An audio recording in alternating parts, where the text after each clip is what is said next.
Well, good evening and welcome to our summer series. We are doing a 4-week summer series, and you may ask, why do we kind of take some time off in the summer? It really has a lot to do with our children's ministry. It's not so much this class, but it's hard to get children volunteers in the summer, people traveling, etc. So we just do this 4-week series, and I thought we'd do something a little bit different. So let me say a prayer for us, and we'll jump right in. I'm excited to talk about this.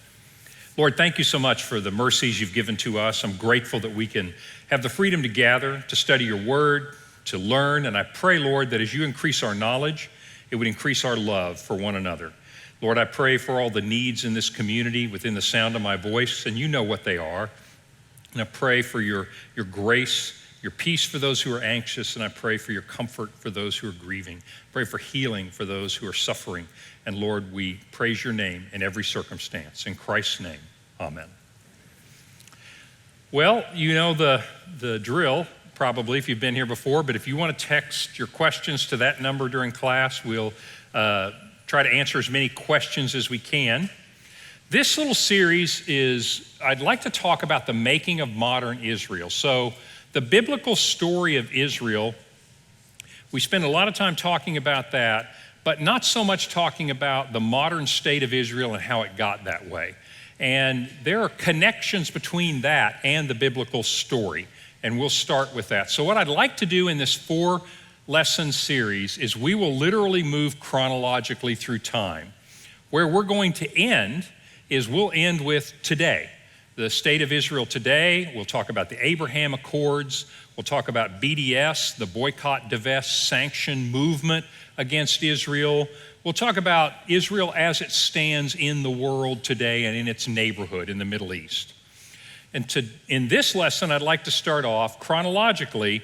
And so fasten your seatbelts because we kind of need to cover we need to cover 3,900 years of history in this lesson just to get us up to the 20th century. So we're gonna cover quite a bit because I want you to see some threads that, believe it or not, make a difference today. So first question, broke this up into some pieces of questions you might have. And the first fundamental question is, why do the Jewish people believe the land of Israel is theirs by right? And why do the Arabs disagree with them? Sounds like a simple question, but the roots to that issue go back quite a ways. Israel is a unique nation in the sense that it's defined in the modern world by animosity. If you think about it, Israel has been a nation, a declared nation since 1948, so 74 years. There are still neighbors of Israel who do not recognize its right to exist, and I'm not making a political or moral judgment, I'm just stating facts, do not recognize its right to exist and are actively working to destroy it. So that's unusual if you think about it, as that is unique to my knowledge in the world today. And so Israel is a very unique nation. And so I'd like to start by answering the question, why do the Jewish people believe that they have a right to that particular piece of land, and why do the Arabs disagree? And so I'll move relatively quickly through the biblical story, but the thread of the biblical story, by the way, will be helpful to you in understanding God's redemptive process. But everything I want to talk to you about is historical. I want to talk about what's happening in real history.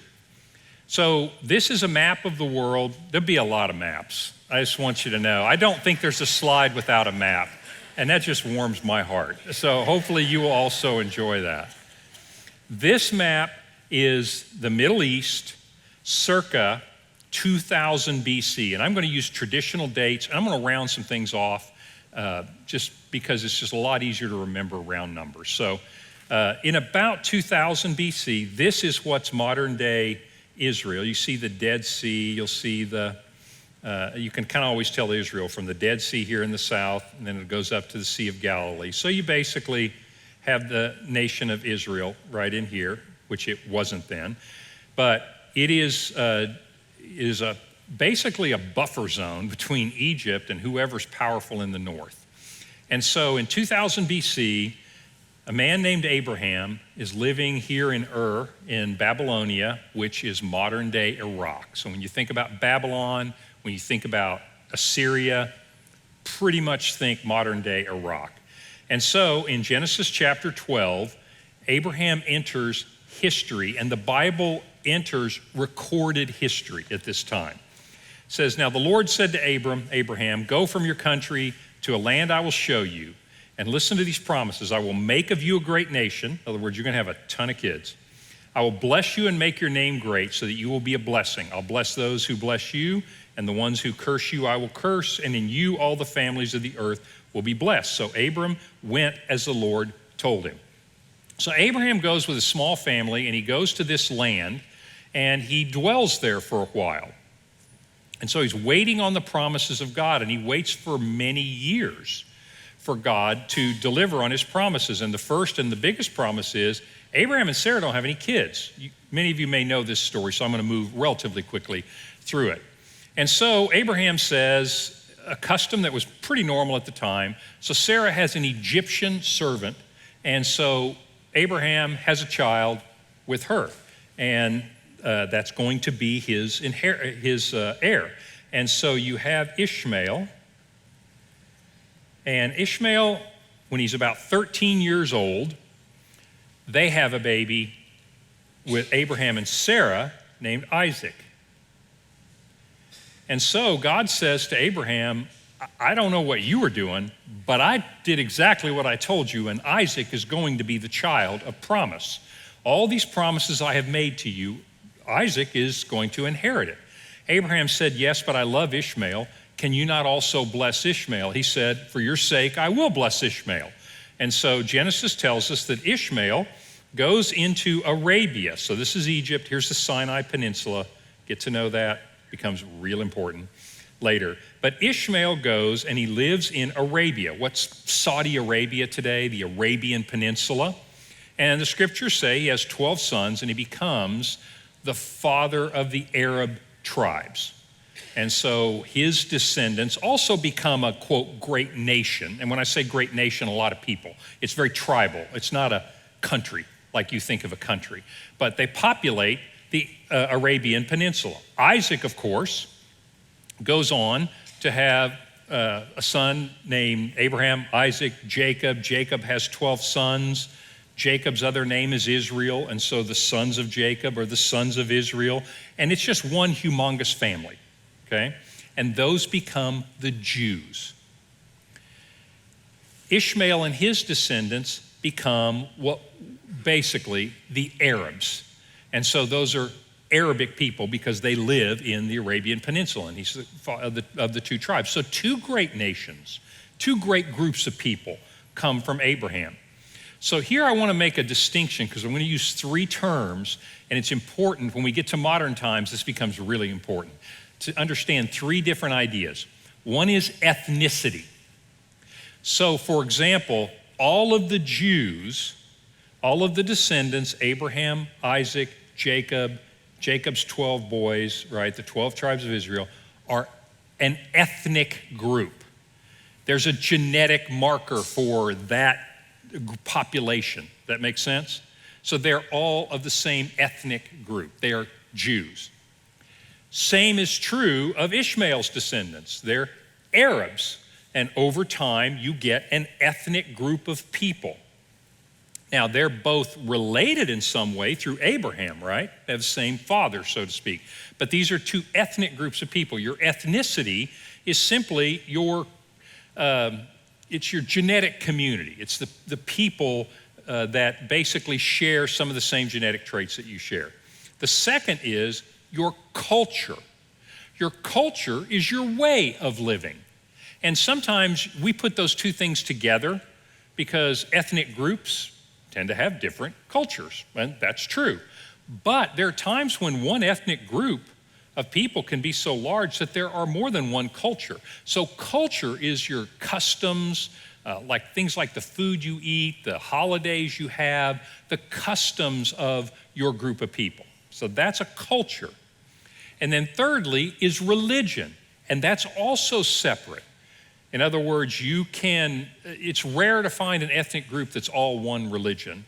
But in general, the Jews are an ethnic group that have a distinctive culture, traditions, and patterns of life, and they are united by a common religion. That makes sense? All three of those are true for the Jews in abstract. I'm not telling you every Jew is religious, but basically the Jewish people are an ethnic group, they're a cultural group, and they're a religious group. The Arabs, at this point in time, are an ethnic group. They don't share a religion. They go on and through time worship all kinds of gods. They're polytheists.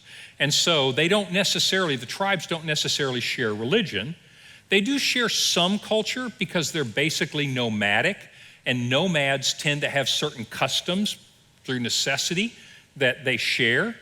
So the Arabs are an ethnic group, but not necessarily a religious group at this time. Does that make sense?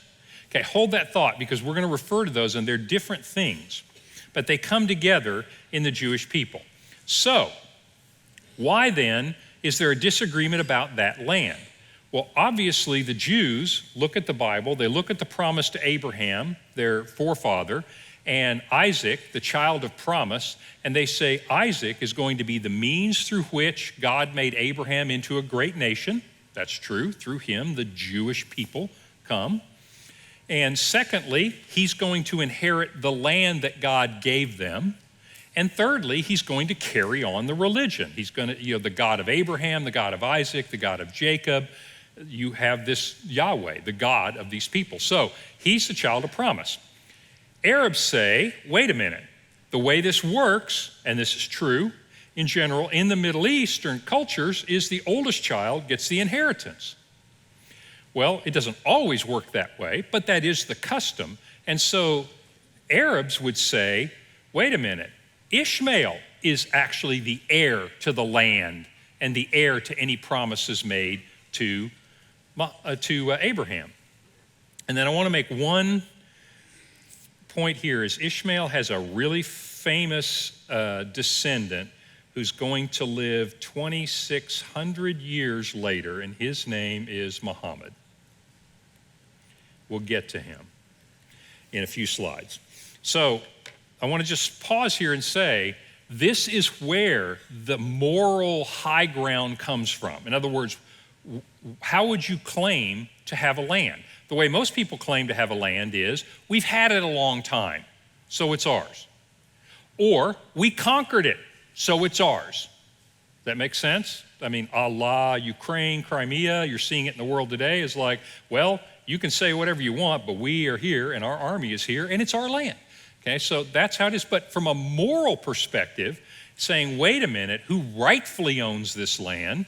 The Jews would say, we rightfully own this land because our God gave it to us 4,000 years ago. And the Arabs would say, not so fast. Ishmael was the older brother.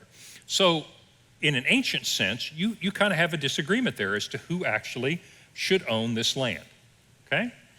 Well, let's follow the Jews. Let's just set the Arabs aside for, another 2,500 years. We'll get back to them. So what happens to the Jews? So the Jews end up in Egypt. This is the book of Exodus. We've moved from Genesis to Exodus. They end up in Egypt for 400 years. Moses comes along, leads them out. God promised all this in Genesis 15. He told them this was going to happen. And sure enough, though, Moses comes, he leads them out, and he leads them back to the promised land. Why is it called the promised land? It's the land that God promised to Abraham. That's why we call it the promised land, right? Now, again, I'm going to skip a lot of stuff. So they make their way back, and here is the land of Canaan is what it was called at that time. I'll sometimes slip and call it Israel, which it wasn't called until much later. But basically, this is the promised land. And this is a division of how they divided up by the 12 tribes of Israel, where their land would be. And so as they come in across from Jericho, you remember marching around Jericho, the walls fall down. This is the book of Joshua and then the book of Judges. And so they come into the land, and they don't exactly occupy it the way it looks, but for our purposes, that's good enough.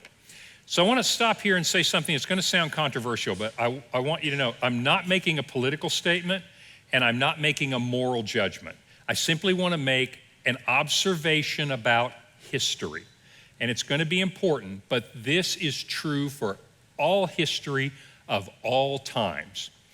You could ask yourself, what about the people that were living there? God said, drive them out, I gave this land to you. So this idea of indigenous people in this land and who was there first and is there a moral, we want to talk about the morality of taking land that you don't have. I don't want to talk about the morality of that in this lesson. I simply want to make an observation. There is no people group today, and has not been for a long time, who didn't take their land from someone. Now, I know that sounds like a political statement, sounds like I'm making a moral judgment, and I'm really not. All I'm saying is that's a fact. Fair enough? So I'm not going to get involved in, well, really, the people that should have had it are the people that were living there in 1400 BC.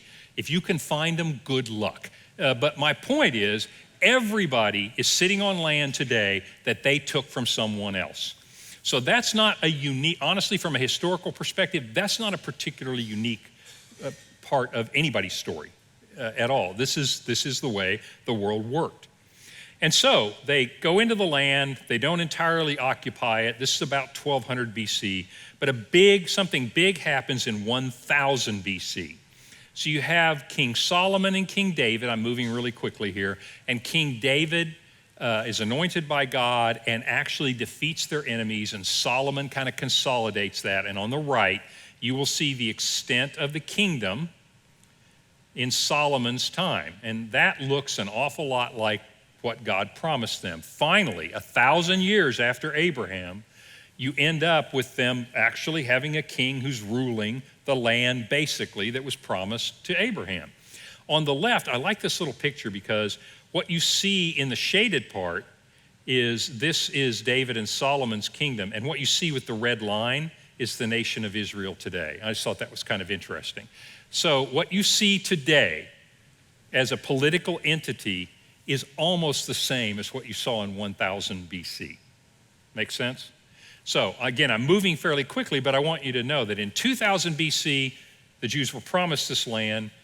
In 1000 BC, 1,000 years later, they effectively are ruling the land. Okay, let me pause, take a question, and we'll move on to, okay, this is the high point. All right, so it gets worse for the Jews from now on until the 20th century. I mean, it's like a long dry spell here. Yes, question. So why is it called the nation of Israel and not the nation of Abraham? Good question.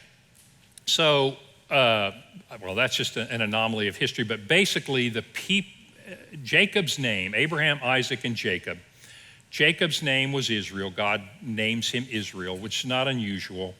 And so the Jewish people become the children of Israel. And so those 12 tribes really are most closely connected to Jacob.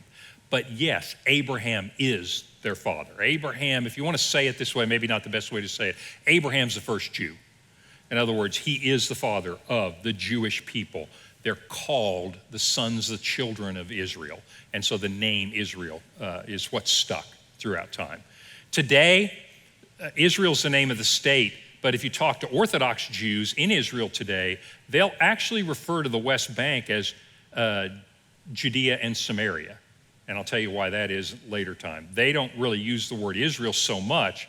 They want to talk about the ancient names of Judah and Samaria. So names are just historical labels that get put on it. Okay? So that's the high point. From there, you get what's called over time the diaspora or the dispersion of the Jews. And that word is referred to certain specific events. But I want you to see it for the interest of time, is that from 1000 BC, pretty much unchecked through history, the Jews began to be scattered throughout the world. So in reading your Bible, you remember the exile of the northern kingdom Samaria was its capital. So the Assyrians took those people and scattered them all over modern-day Iraq and Iran. And that happened in 722 BC. And then the southern tribe, more than one tribe, but the southern nation of Judah, the Babylonians, take them into exile and scatter them around. A little later, some of the Jews come back to the land of Israel, but many stay. And so from 1000 BC on, you begin to see Jewish people ethnically, culturally, and many religiously maintaining the religion of Abraham through the centuries and centuries. You will see them scattered throughout this part of the world at that time. So that's why you see into the 20th century even Jews from all over the world. It starts here. The Maccabees, this is not in your Bible, this is in between the Old and New Testament. You get a little piece of time.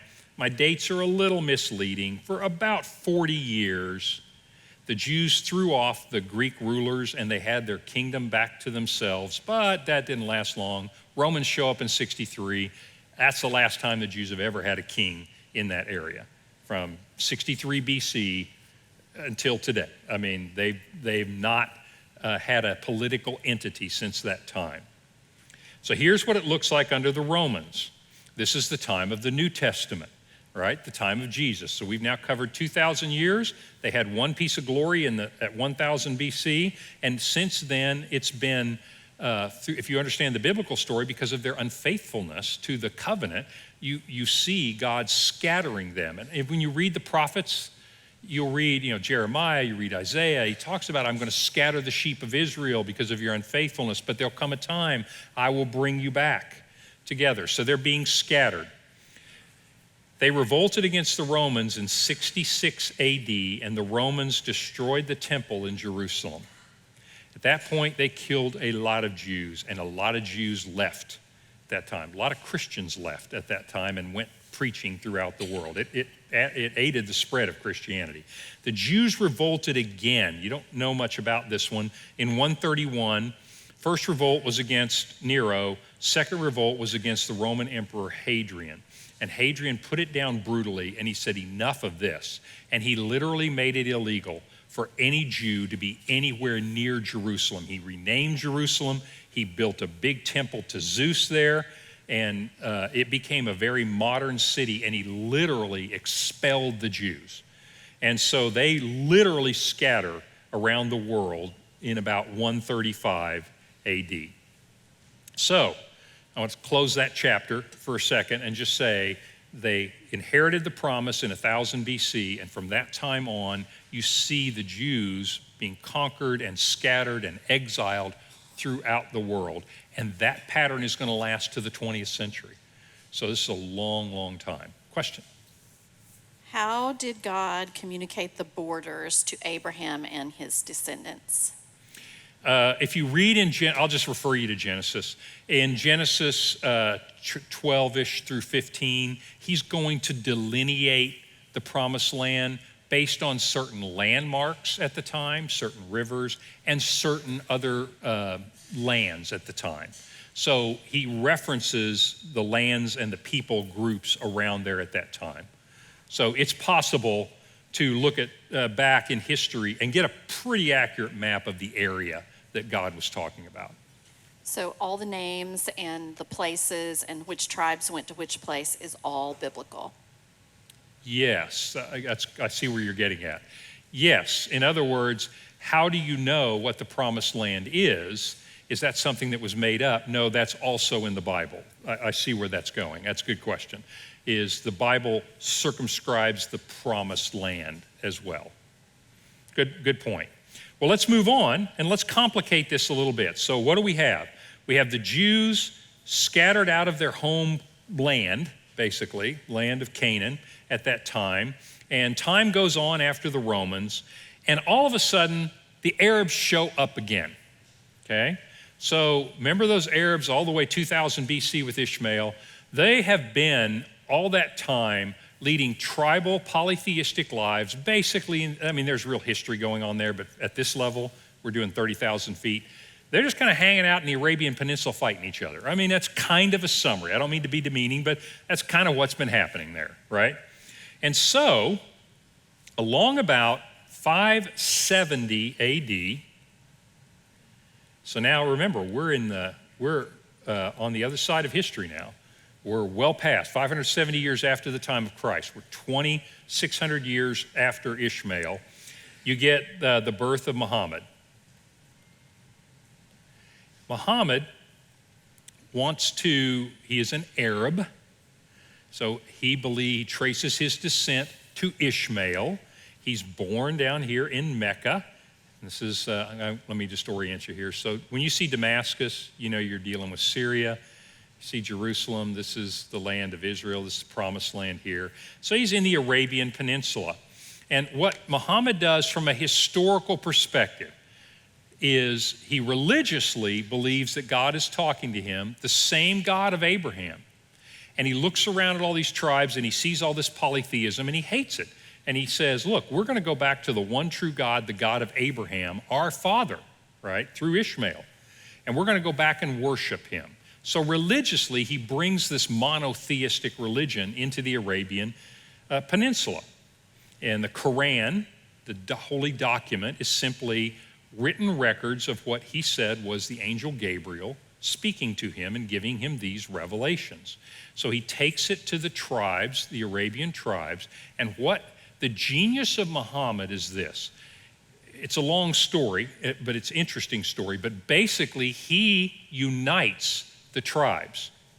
Does he unite them by persuasion? No, there's an awful lot of killing in this too, but he's a really good military leader and he gets really good people to follow him, and so he unites them politically behind his banner and his sword and unites them, and they all accept this religion and give up their idols. So the religion is called Islam. The people are ethnically Arabs, right? So these Muslims at first were all Arabs. That makes sense? You've got all these Arabs, these Arabic tribes, they all become Muslims, they follow Islam behind Muhammad. And they all have a common culture, what we'd call an Arabic culture, kind of a nomadic culture, a tribal culture, but it's a culture. They have a language, Arabic, and so they come boiling out of the Arabian Peninsula in 622. Muhammad, by the way, dies in 632. And they come boiling out of there and they conquer this area.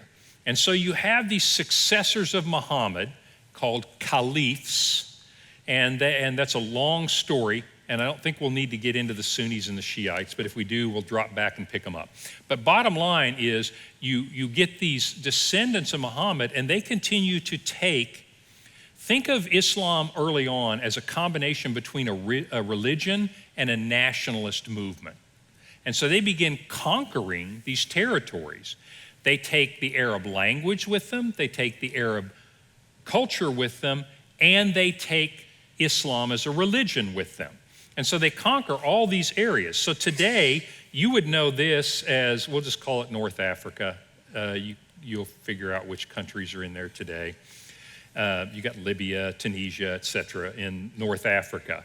Over here in Spain, they conquer the area of Spain. Of course, they conquer Iraq and Iran, all the stands. Afghanistan, Turkmenistan, all those countries that you know today, they conquer all that area. Are those people ethnically Arabs? No, they're not. They conquer Egypt. Egypt becomes Muslim. And when I say they become Muslim, it becomes the official religion. I'm not telling you every Egyptian became Muslim, but it becomes the official religion. And so your government is these Muslim Arabs, and your religion is Islam, and there's heavy influence from Arab culture that they bring. Whenever your leadership, think about it this way. Why do young people in Japan dress like young people in New York City? Well, they don't have to, but there's a huge cultural attraction to the powerful people of the time, right? And so the Arab culture goes with them. So Egyptians are ethnically Egyptians, and Iran, they're ethnically Persians. but they become Muslim. They adopt the Arab culture. And so this is what happens from the time of Muhammad all the way up until the time of the Crusades. Where are the Jews? They're scattered everywhere. They're not even part of this story. You know who is part of this story? What's left of the Roman Empire. Roman Empire has already fallen. Rome's off the left-hand side of this map. Rome's as pagan as they can be. Eastern Roman Empire, called the Byzantine Empire, they're still Christian. They're still a powerful state, and guess what happens? They all decide, let's do some crusades, and let's go try and reclaim the Holy Land, the Promised Land, from the Arabs. That goes on from 1095 to 1299, so basically 1100 to 1300. 200 years of wars, wars, wars, wars. Here's the short version of that story. The Muslims win. What's happening with the Muslims now? Well, now Islam is not a religion that only has ethnic Arabs. It's got ethnic Persians and Egyptians and so forth. They're kind of united by a common religion, and they're kind of united by a common culture, but they begin to fight with each other. And the caliphs are no longer all Arabs. There are Egyptian caliphs that rule the Islamic area, and they're fighting each other. Okay, they're fighting each other at this time. Well, it kind of settles in what are called the Ottoman Empire. The Ottoman this is Turkey. This is modern day Turkey. And so these are ethnically Turks. They are religiously Muslims because they were conquered back about 700. Well, they, as Muslims, conquer the rest of the Muslims. And this is the Ottoman Empire. It is a Muslim empire. It's Turkish rulers, but they are religiously Muslims. Is this making sense? Am I going too fast? Okay, so I got to get you up to World War I here. So the Ottoman Empire comes into the modern age and look what they have. Egypt is still Muslim, but it's not part of the Ottoman Empire. They're their own nation, but they're Muslims as well. And so are some of the other nations. But this Ottoman Empire has all of Arabia. Of course, it has our little promised land down here in Ottoman times. Okay? What else is going on here? This is a picture of what the world looked like in the Middle East in 1914, the outbreak of World War I. What's going on in the rest of the world? Well, in just a few short years, Russia's going to have a revolution. You remember Lenin? And he's going to overthrow the czars, and communism's going to come into the world. The Germans, if I showed you Europe right now, would look not much like Europe does today. Germans about to start a big old war, all right? But that's okay, everybody's spoiling for a fight. The French, the British, etc. They're all spoiling for a fight. And so they duke it out, and World War I starts. Ottoman Empire is kind of like, well, we got tons of oil. By the way, did I say oil matters at this point in time? And so the Arabs become, ooh, hey, we're important. And so this is an important area because of oil. It's important because of soldiers. It's important strategically for various reasons, right? As the Europeans begin to fight it out with the British and the Americans and the French, etc. Well, everybody's courting the Ottoman Empire. And so which side are they going to pick? Well, they decide, I don't want to pick. I need to wait to see who's going to win, and then I'm going to jump on that side, right? Which is a great strategy. Most statesmen will do that if they can. Well, they pick the Germans. And guess what? You chose poorly, right? Because they lost. What happened then at the end of World War I? We're going to move on now to what begins the making of the modern Middle East. So at the end of World War I, Germany is conquered, and you have the Treaty of Versailles. You probably remember this from history. But the Ottoman Empire is an enemy empire, and they get conquered too. And so the British and the French say, what are we going to do with this land? And they carve it up into a bunch of areas, right? And they make an agreement, and they carve it up very badly. They get a couple of diplomats named Sykes and Picot, or the agreement, and this is how they carve up the old Ottoman Empire. They promised the Arabs, some of the Arab leaders, that they would give them some land. And so they said, here you go, you can have most of the Arabian Peninsula. This is bigger than modern day Iraq, but they carve out a big old piece and say, hey, you French, you guys run this area. Palestine, that name comes into favor. It actually was used by the Romans, but it comes back into favor, is a British mandate.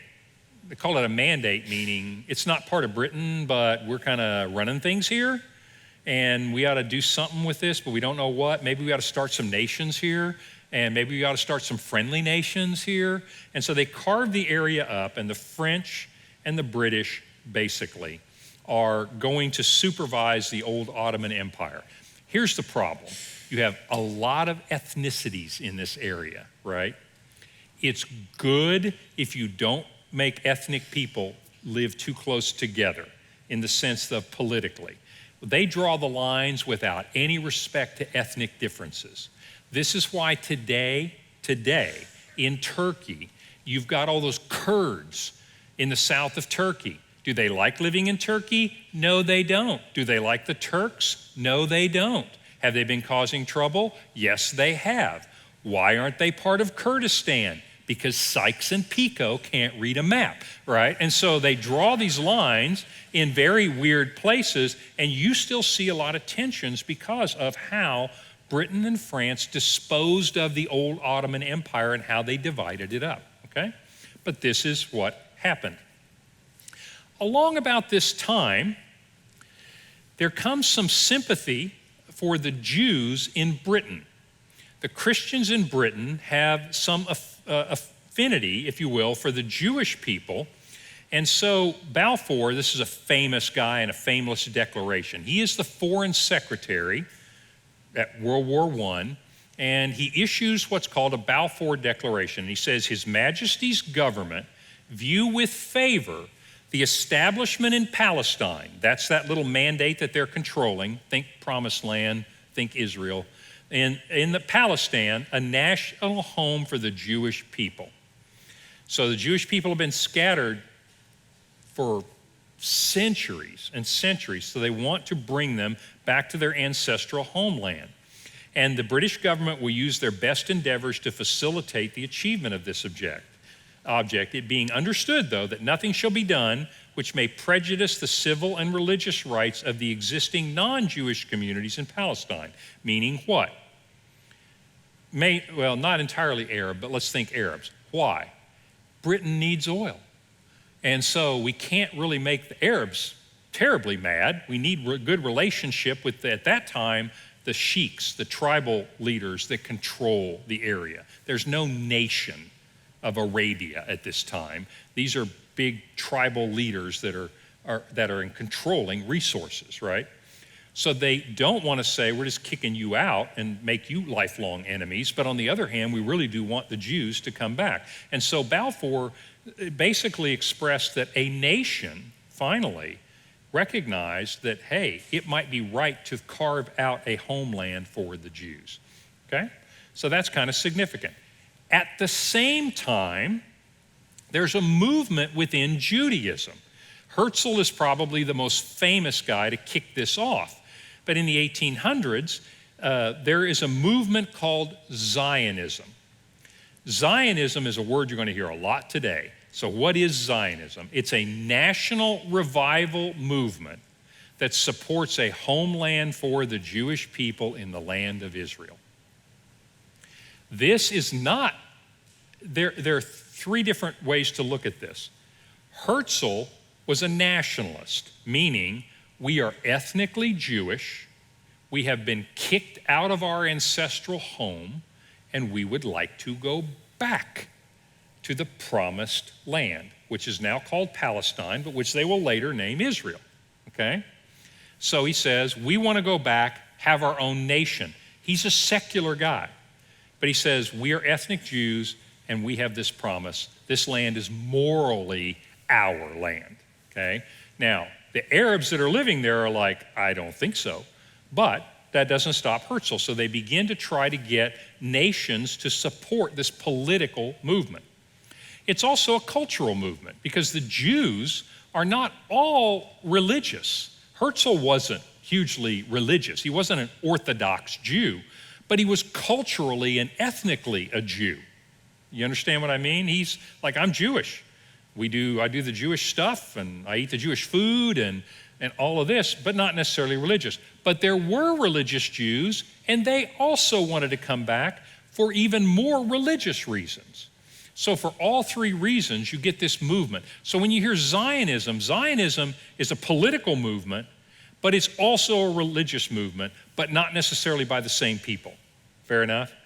The Arabs look at it as purely a political movement, that this ethnic group of people called the Jews think they were kicked out of land that was theirs. It wasn't, but they think they were kicked out of it. They were. Tough luck for them. It was ours anyway.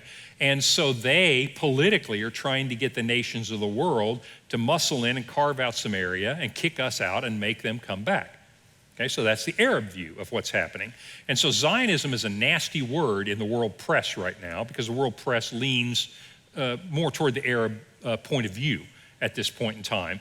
But basically, Zionism, I just want you to understand, is a political movement, but it's also a religious movement. Okay? So I've gone really, really fast to get you here. But I think you can see now why would the Arabs care very much about the Jews moving in the neighborhood. Okay? So, as we get between World War I and World War II, we're going to stop at the beginning of World War II. This is what the Middle East looks like at the start of World War II.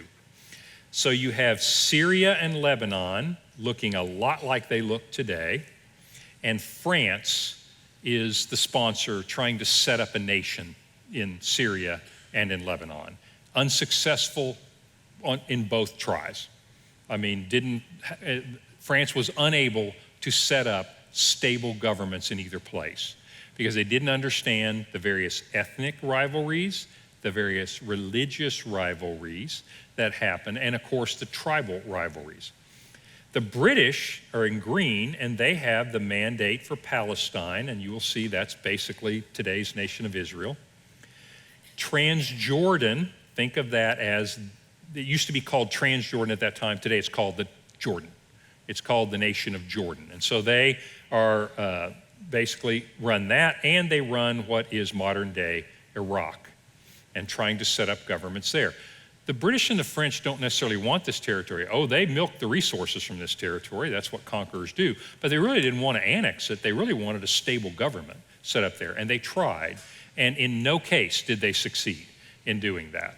And that's part of the problem with Middle Eastern peace is you get Western thinkers trying to come into this tribal arrangement and into ethnicities that are not their own and trying to come into, it's sort of like if you come in to somebody's house and you're going over for small group and you come in and you can kind of tell, you know how you can tell that the couple's a little frosty, you know, and you realize there's an argument going on.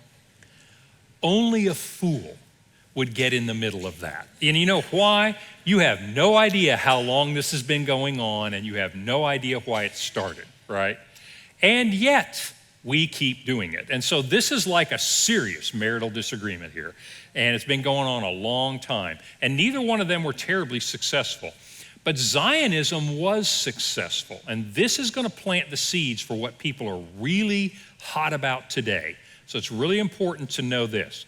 We went back to Abraham so you could understand how did the Jews get out into the world?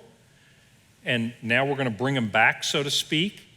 And, you know, why do they have a claim to this land? We followed the Arabs, so you'll understand why they think they have a claim to this land.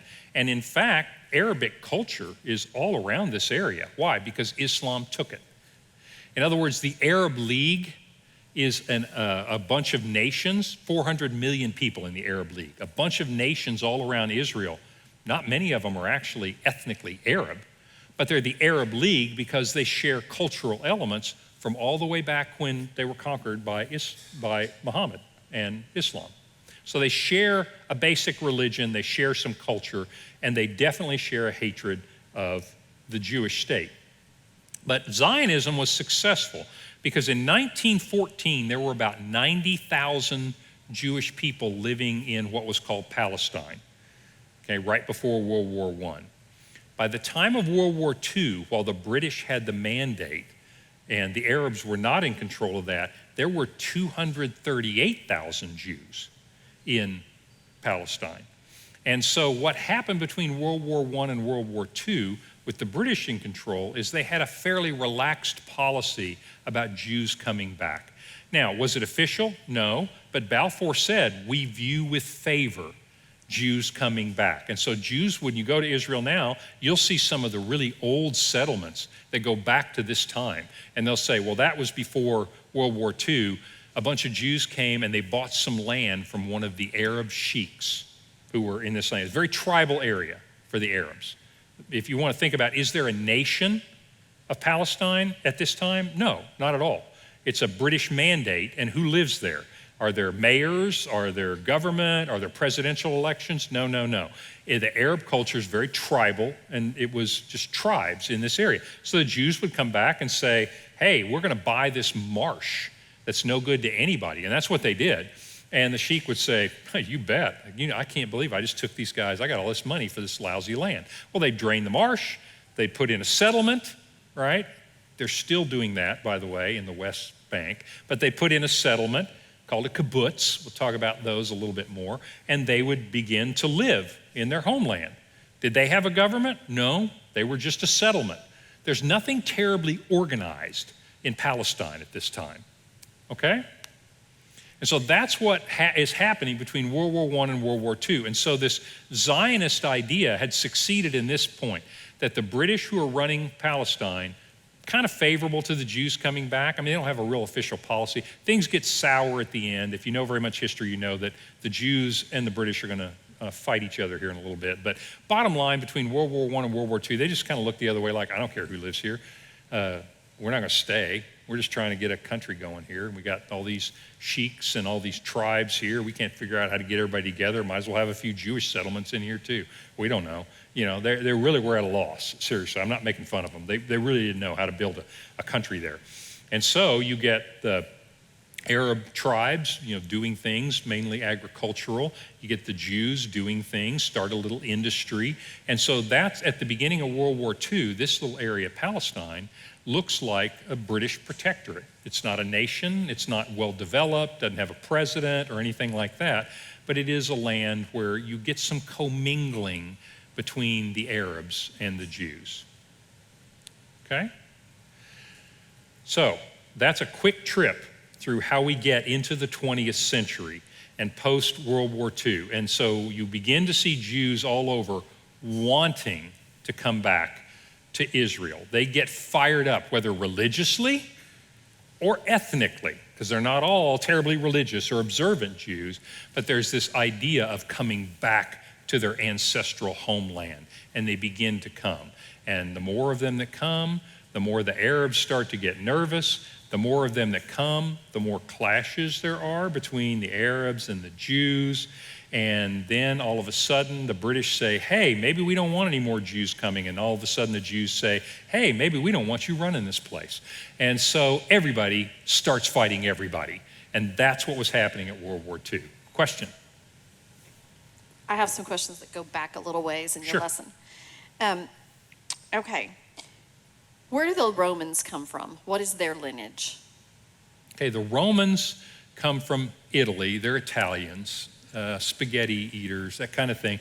But no, the Romans start out like everybody does. I wish I had a map for this, but if you think about Italy, and so you got this peninsula, the big people, and now we're talking 500-ish BC, the big people are the Etruscans. They have the big civilization it's going. There's a little tribe of the Romans, okay? And by the way, if you read Homer, you would say that they came from Troy, okay? That's Homer.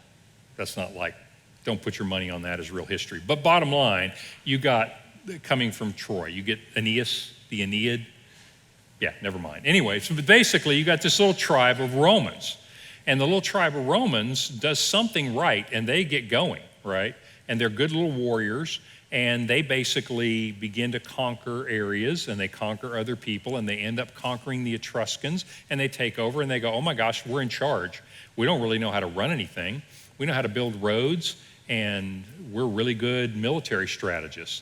And so you see the Roman Empire being a really minor little cog in the wheel, and they start making alliances with the Greeks and other people, and they get stronger and stronger and stronger, and the next thing you know, they conquer people. And so by the time of Julius Caesar, think about the century right before Jesus is born, they are a military powerhouse. They don't have a strong culture, but they conquered the Greeks and they took the Greek culture. They literally took the Greek gods, they took all kinds of stuff. They go, man, these Greeks got the whole culture thing down, but man, they are not good warriors. I'll tell you what, we'll conquer them and we'll let them be our music teachers. And so that's kind of what they did. They just took the Greek culture, put it with what they did well, and honestly, one of the most successful empires. Lasted almost 1,000 years. So very successful. Evil is all get out, but I mean really successful as empires go historically. So that's where they came from, a little tribe who took everybody else's land and ends up ruling most of the known world. Okay, how does God define the ethnicity of Jews today? Is it someone whose ancestors descend in an unbroken path from Abraham on the father's side? Or do the Jews themselves define their ethnicity around the mother? Is that incorrect or correct? That's the current thing. Yes, so let's talk about the nation of Israel. You can't just emigrate to Israel just because you feel like emigrating to Israel. Like you couldn't, in America, you couldn't just say, hey, I'd like to go to Israel and like to be a citizen. They'd like, are you Jewish? No, what does it take to be Jewish? Well, basically your mom needs to be Jewish. Why? Because you know who your mother is. Okay, and that's all that needs to be said about that. There are often spurious claims as to who's the dad. There are no doubt who's the mom, right? So they trace your lineage through the mother. And you have to show, there's like a list of criteria for you. We sat next to a girl on a plane who basically became an Israeli citizen, and she had to have her rabbi put some of her lineage together to show that she was Jewish enough ethnically to be that. She wasn't necessarily religiously orthodox or observant. There's a lot of varieties of religious Judaism. But basically, you have to be ethnically Jewish as the rabbis that run Israel decide. And so you can't just become a citizen of Israel by whim. You need to be Jewish. So is it God's definition that it be your mother, or is that the current Jewish Israeli definition? Yeah, so I'm going to separate the religious and the secular world. The mom thing is a pragmatic thing, and if you think about it, that hasn't always been the way, because when you read the Bible and you read the lineages, who are they talking about? They're talking about the dads, right? So times change a little bit. God doesn't put, in the Bible, you're not going to say, God says you got to be at least 12%, on a DNA test to be Jewish. I mean, I'm being facetious, but he doesn't. For God, it's a matter of faith. In other words, could you become a Jew in faith without being ethnically Jewish? Absolutely.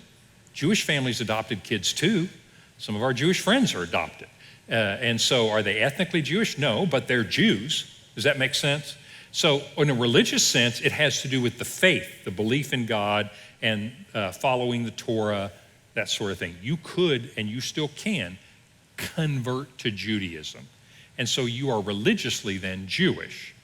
You're not ethnically Jewish, but you're religiously Jewish. And you would probably take on Jewish cultural elements. You would do the Sabbath festivals, you would start eating different food. That's why I wanted to separate ethnicity, culture, and religion. So God, it's about your faith in me and obeying the commandments. So that is what would define a Jew, I guess, if you want to think about it from God's point of view. Okay, so the name Jew comes from the tribe of Judah. Right. But they are actually defined by God in the scripture as being Israelites, being children of Israel, sons of his sons, the 12 sons. Right. And so God defines them at that time as being descendants, not by belief, but by birth. Yes, that's right. So think about it let's go back to the religious point of view. Let's talk about what the Bible has to say about it. Think about what God is doing here. You get Abraham in 2000 BC, and you remember everything that happened before that. Things are good in the garden. Oh no, the fall, things are bad. Oh no, things get worse. Let's have a flood. Let's start over. Oh my gosh, these people are depraved, right? And so you get to Abraham, and so God says, hey, I have a plan of redemption. I'm not giving up on you people. So what I'm going to do is I'm going to pick a person, one faithful guy, who will believe and will obey. That was Abraham. And he said, I tell you what I'm going to do. I'm going to take you and I'm going to make you into a big old family. When he says a great nation, what he means is you're going to have a lot of descendants. We'll make you into a big old family, right? I'm going to start with one faithful guy. I mean, this is kind of God saying, this is the way I do things. You know, Abraham, who's he? Nobody. Who are you and I? Nobody. But what can our faith do? God can do great things through us with our faith. And so he does with Abraham. He takes this big old family. He said, you're going to be my chosen people. And I'm going to work through you to accomplish my plan of redemption. The Messiah is going to come out of this ethnic group of people. And if you're faithful to me, I'm going to guide you through history in this plan. Oh no, you're not faithful. Guess what? Scattered all over the world. I still love you and my plan will still go on, but you have not been faithful. And so you do see God using literally a family in an ethnic sense. Now, religiously, could people in those days say, I want to serve the God. I believe in the one true God. Oh, absolutely you could. It wasn't like, sorry, you're not ethnically Jewish. You could become a Jew, but God's plan literally works through a family, a particular group of people. Good question. And whom we call the Israelites. Okay, now to the time of the Zionists. Yeah, late 1800s, all the way to today, basically. Did the Jews that came in purchase the land from the Arabs, or did they simply move in and take over? Yeah, so when the Jews began to move back into the British Mandate, which is called Palestine, and the British are running things. I mean, nobody's really running things well, but the British are kind of running things, keeping order. You got British soldiers there. The Jews bought the land. There's not like land you could just come in and go, hey, I don't see anybody around, I'm going to take this, because some Arab chief, sheikh of a tribe, they've laid this land out, right? I mean, they've got their area, they fought over this land, they've done things. So when they came in, they would go to a sheikh and they would say, you're the head of the tribe and we'd like to buy this land. Sometimes they said no, sometimes they said yes. Like, yeah, this is good money and I'll give you some bad land here. And so they bought the land when they came in during this period. There were no wars like between World War I and World War II. It's not like the Jews came in and said, hey, we're going to fight that Arab tribe and we're going to kick them off. That's not happening at this point in time. They're buying the land. Okay, this goes back a little further, but where do the Arabian Nights fit into this? Gosh, that's profound. Okay, so the Arabian Nights is, I'm trying to think of the era of the Arabian Nights, and I think it's in the Islamic era, but basically think about the Arab culture in the Arabian Peninsula, Saudi Arabia now. What you see if you watch like that movie and you read those stories, you're going to see Islamic architecture. So it's in the time period of Islam, and you're going to see Arabic dress and custom, and you're going to see a very tribal culture. So it fits into that Arab culture, which honestly went all the way through to this time period.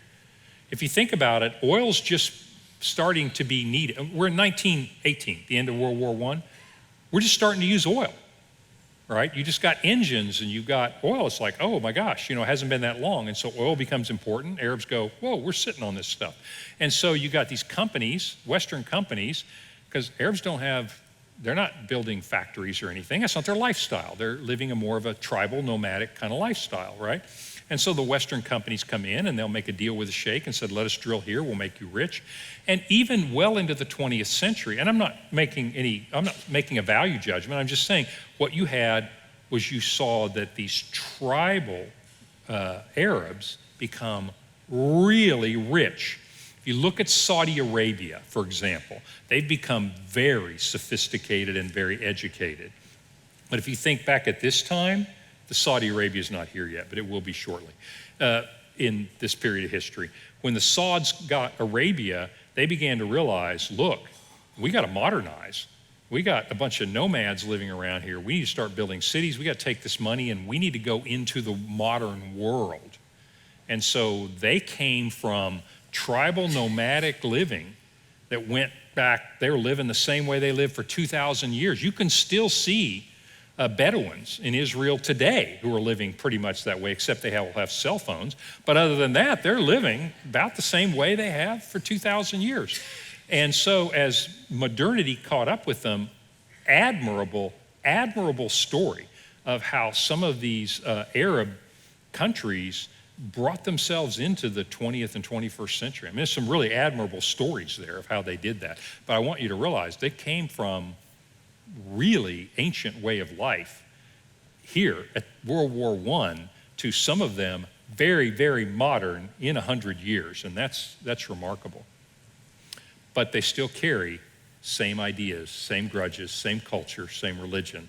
And so, that didn't automatically say, oh, hey, we're all civilized now, let's get along with the Jews. No, didn't work that way. Okay. During the rise of Hitler to power in the early 30s, how did that affect the concept of Zionism? Were there European Jews fleeing to Israel before World War II or only after? No, good question. There were European Jews from all over, going to the mandate to the tune of 238,000. I don't want you to think there's like millions of Jews, are going to the British mandate from all over the world, from Russia, from Europe during this time. But it wasn't a mass migration. It's like, look, we're living in Germany. The German Jews were a big part of German society. I mean, think Einsteins, think, all these people are German Jews. They were proud of their country. Their people have been living there for centuries. And they didn't necessarily, they were Jewish ethnically, they were Jewish culturally. Some of them were very religiously Jewish. Nevertheless, they thought of themselves as Germans. And so you didn't see mass migration. Now, of course, as soon as Hitler comes to power and they begin to realize in the 30s that, oh my gosh, this is unbelievable. This guy's going to kill us all. And so you do see a lot of people trying to escape. Some of them went to Israel. A lot of them tried to get to America and Britain. So the movement of Zionism was small at first. Like I say, you had a couple 100,000 in this 30-year period that make it there. So that's not huge, but you begin to see Zionism catching on a little bit. The thing is that the whole thing is going to twist at the end of World War II, largely because of the Holocaust. And that's what we're going to talk about next time. Is World War II is going to happen this week while you're gone. And when you get back next week, we're going to start at what happens at the end of World War II. And there are an awful lot of interesting things happening, because at the end of World War II, you have you really have a complicated situation with the Russians and the Americans and the British. And caught like a little pawn in the middle is this brand new nation of Israel. And so next week we'll start at the end of World War II, and we're going to talk about what the Jews call the War of Independence and what the Arabs call the Great Catastrophe. That's what we'll talk about next time. I'll see you next week.